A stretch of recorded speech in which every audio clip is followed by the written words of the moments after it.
ରାଶିର ଗୁଣ ଏବଂ ପ୍ରକୃତି ଏବଂ ବ୍ୟକ୍ତିତ୍ୱ। ମେଷ ରାଶିର ଲୋକମାନେ ସାଧାରଣତଃ ସ୍ୱଭାବରେ ବହୁତ ଚତୁର ହୋଇଥାନ୍ତି। ସେମାନଙ୍କର ବିଶେଷତ୍ୱ ହେଉଛି ଯେ ସେମାନେ ସ୍ୱଭାବରେ ବହୁତ ଉତ୍ସାହୀ ଏବଂ ଜିଦ୍ଦାର ଏବଂ ଅପମାନକୁ ସହ୍ୟ କରନ୍ତି ନାହିଁ। ସେମାନେ କୌଣସି ଜିନିଷକୁ ଗ୍ରହଣ କରନ୍ତି ନାହିଁ ଯଦି ତାହା ନିଜ ପାଇଁ କ୍ଷତି ନ କରେ। ସେମାନେ ପ୍ରାୟତଃ ସେମାନଙ୍କର ଗୁପ୍ତ କଥା ପ୍ରକାଶ ପାଇବାକୁ ଭୟ କରନ୍ତି।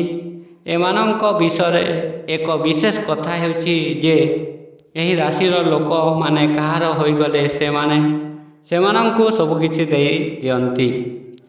ସେମାନଙ୍କର ଏହି ଆଚରଣ ଯୋଗୁଁ ସେମାନଙ୍କୁ ପ୍ରାୟତଃ କ୍ଷତି ସହିବାକୁ ପଡ଼ିଥାଏ।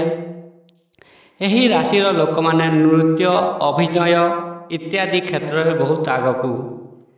ଏହି ଲୋକମାନଙ୍କର ପୋଷାକ, ଫର୍ଣ୍ଣିଚର, ଲାଇବ୍ରେରୀ ଇତ୍ୟାଦି ଜିନିଷରେ ମଧ୍ୟ ପ୍ରବଳ ଆଗ୍ରହ ଥାଏ। ମେଷ ରାଶିର ଲୋକମାନେ ପରିଷ୍କାର ପରିଚ୍ଛନ୍ନତା ପ୍ରତି ବହୁତ ଯତ୍ନବାନ। ସେମାନେ ପ୍ରତ୍ୟେକ କାମକୁ ସୁନ୍ଦର ଏବଂ ସଫାସୁତୁରା ଭାବରେ କରିବାକୁ ପସନ୍ଦ କରନ୍ତି। ମେଷ ରାଶିର ଲୋକମାନେ ଭଲ ବ୍ୟବହାର ଏବଂ ନିଜ କଥାରେ ଅଟଳ ରହିବା ପାଇଁ ଜଣାଶୁଣା। ଏହି କାରଣରୁ ସେମାନେ ବହୁତ ଝଗଡ଼ା କରନ୍ତି, ପ୍ରାୟତଃ ବିବାଦର କେନ୍ଦ୍ରରେ ରହିଥାଏ।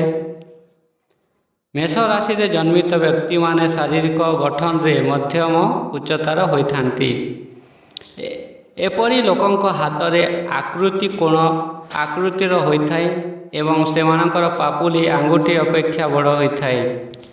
ସେମାନଙ୍କର ମସ୍ତିଷ୍କ ବଡ଼ ଏବଂ ମୁଖମଣ୍ଡଳର ଆକୃତି ଛାତ୍ରତ୍ୱକୁ ସୂଚାଇଥାଏ।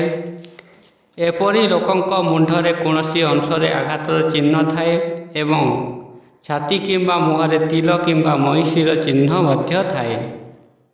ଏହି ଲୋକମାନଙ୍କର ଆଖି ଦୁର୍ବଳ ରହିଥାଏ। ଏହି ରାଶିର ମସ୍ତିଷ୍କ ଉପରେ ପ୍ରଭାବ ହେତୁ ଏହି ଲୋକମାନଙ୍କର ମାନସିକ ଶାନ୍ତି କମ୍ ଥାଏ।